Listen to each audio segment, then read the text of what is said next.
So guys, samahan nyo ako. Pupunta ako sa kaibigan ko dito lang sa subdivision namin. Tingnan nyo yung puppy dog. Ang cute-cute niya. Hindi sa amin yan guys. Wala kaming mga aso. So punta tayo sa friend ko dito lang around the corner. That way, ma-practice ko yung driving ko dito sa Pilipinas. Walang traffic sa loob ng subdivision. Pero may mga sasakyan din na mag-giveaway ka sa kanila. So, sinasanay ko yung sarili ko sa looking at saka mga ganyan-ganyan. Tapos, minsan guys, lumalabas din ako ng subdivision, maghatid ako ng washing, tubig, bili ng tubig sa labas para sa worker sa bahay. Kasi yung tubig namin ay from bottled water kami talaga ni daddy. Sa kanila is yung mga malalaking container. Sa labas ng subdivision namin, doon ako bumibili sa refresh water. So, punta tayo dito sa friend ko. Nag-usap lang kami kasi may event kami na pupuntahan very soon. Tapos, run through ko lang sa kanya kung anong gusto niyang gawin.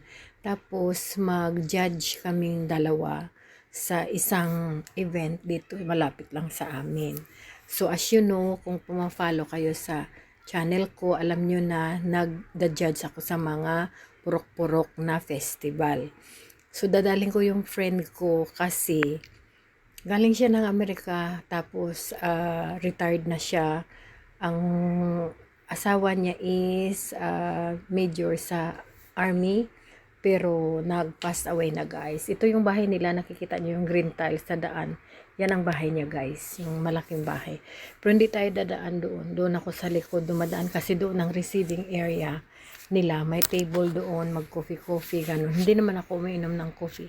I just want to visit her. And then, i-run through namin yung gagawin namin para maka-prepare din siya. So, from US siya guys. Ako naman from Australia naman kami. Tapos, mabait lang siya guys. Pinapapinturahan niya ito ang subdivision namin. Itong mga colored na pinta.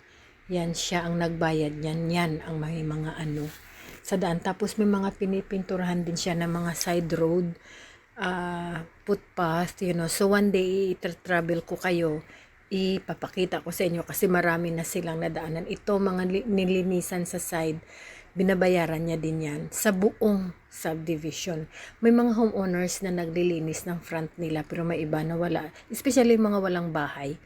Wala pang bahay. So, medyo mahirap kasi walang may-ari doon. So, yun ang pinupuntahan mainly.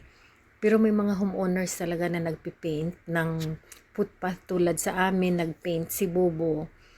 Ayun. Tapos, nag-run siya ng competition, 5,000 first prize, 3,000 second, and 2,000 ang third. Ayan. Kaya, mag-visit ako sa kanya, tapos nag-charity work din siya, yung ganun. No, ako ganyan din. Sa pera lang namin guys, ganun din siya. Pero malaki na rin ang nadaanan ng pera na niya. Ayan yung mga side road. Ayan, tauhan niya yan. Ang ito. Binabayaran niya yan guys everyday. Ayun. Mag-stop ako dito. Ayan, kinakausap ko siya. Ayun. Tapos sabi niya nandoon si madam sa loob. Sa bahay. Pinuntahan ko. At saka mga bahay ito ng mga kaibigan ko rin, ng mga homeowners. Medyo malapit-lapit lang kami. So, tinitraining ko yung sarili ko to drive para unti-unti akong lumalabas. Nagigame ako na nagigame. Minsan yung driver namin dinadala ko para pag ayaw ko na yung traffic, siya na ang mag-take over. Pero nagda-drive ako guys para masanay ako. Yun lang. May license ako, kompleto, pero natatakot ako sa kanila kasi yung traffic rules nila dito parang hindi sinusunod. Anyway, ito na yung bahay ng kaibigan ko. Bali, side to side yung bahay niya. So, accommodated niya yung buong other street and the other street. Yan ang aso niya. Ayun. Yan ang bahay niya guys. Yung may blue na rubbish bin. Ayan, yung may tiles. Dito lang tayo mag-park. And then, I'll talk to her. Then, uuwi na rin ako guys. Ayun. After that, mga kaunti lang kasi busy din siya. Okay, so ayan guys, tapos na yung pintuhan, mga 20 minutes siguro. Tapos pauwi na rin ako. O ayan, dito na ako lumusot sa kabila, dito di ako dumaan kanina. O diba, malapit na.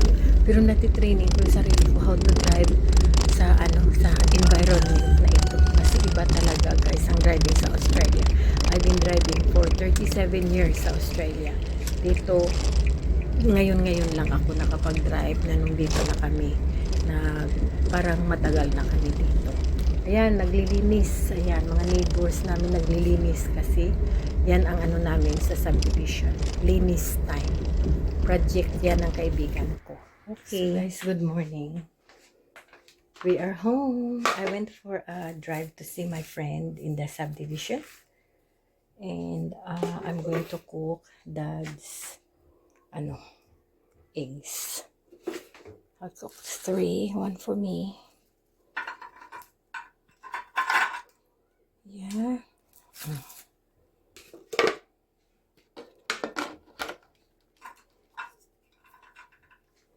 Okay.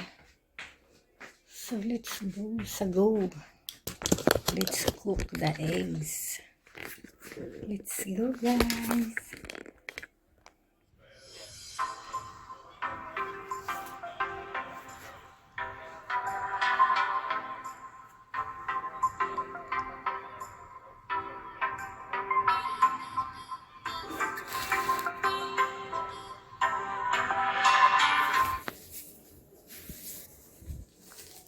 Okay guys, let's have lunch. Ito ang lunch natin. Ang dami. Hindi ito guys lunch. May snacks na kasama. Kain tayo. So guys, ginawa ni Bobo. Ayan, para mag-flat siya. And then, kinuha na niya yung namin, tay-tay. Ayan, kinuha niya na yung tay-tay. Then replace with that one. Ayan. So, okay na siya, guys. Very, very good to stand on. Kasi, last time, naga-move. Nubo, no? Naga-uyang-uyang, guys. Parang mamukmo ka sa imo nga dapog. Sa amon dapog nga kulon. Ari namin, nawa. Na, okay na siya, ya. Dason butangan mo lang amo na, oh. Para hindi magdanlog. Oo, pwede mases. Ha? Silhig. Silig. Yeah. Okay. And then, amo lang na anay. Then, if we paint it, butangan tagurog gray or black. Para sa salog. Pero okay lang na siya.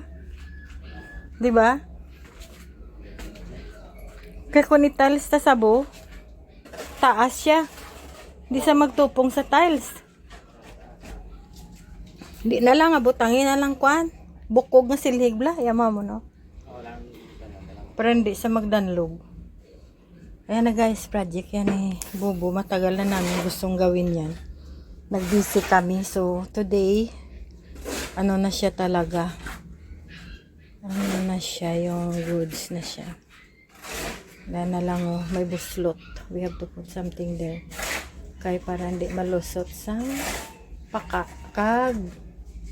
Mr. Don Juan. Okay, very good. Dahan-dahan lang guys kasi umuulan tapos very busy yung mga ginagawa sa one by one every day. So ito, linipat din ni Bobo yung camera. Ayan, para makita doon sa taas yung bumibili. So, may ako dito. Mga frozen stuff. Ito. And then, ayan. Mga stock natin sa, store. Okay. Akong picture pala. I need to get a photo. So guys, ito na talagang umuulan ng bongga. Hindi na siya mag-stop siguro. But, I will end my vlog here today. And, pag na-notice nyo guys, iba na yung title ng channel natin. So, today with Cindy, which is on the day na kasama ko kayo. So, proper lang. Today with Cindy, huwag nyo kalimutan, okay? yung farm story namin, ilalagay ko siya sa isang channel na Sinmos Simply Farm Life. Ilagay ko lang yung link dito sa mga videos natin kung mag-up and going na yung channel. May mga videos doon ng farm na pwede nyo rin tingnan. So, okay. Maraming salamat guys. Kasi may nag-comment na isang viewer natin na talaga makafunction ang channel pag hindi ganun ang title. I married a foreigner. Hindi naman siya sumasama sa vlog. So, yun na lang ang gagawin natin para masaya. So, thank you sa nag-comment doon. At saka, matagal ko na rin pinag-isipan ang name ng channel na ito. Okay? Pinaghirapan ko to guys for 8 years. Kaya hindi ko siya pwedeng iwala-wala lang. Kasi lahat parang kung na-miss ko yung life ko sa Australia, pinapanood ko talaga yung mga videos ko. Ganun pala, you know. So, ayan. So, thank you so much guys for everything. Sana samahan nyo ako everyday pag naka-upload ako. Today with Cindy. Ayun. And I shall see you guys in our next vlog. We'll see you guys. Thank you so much. Stay sexy everyone.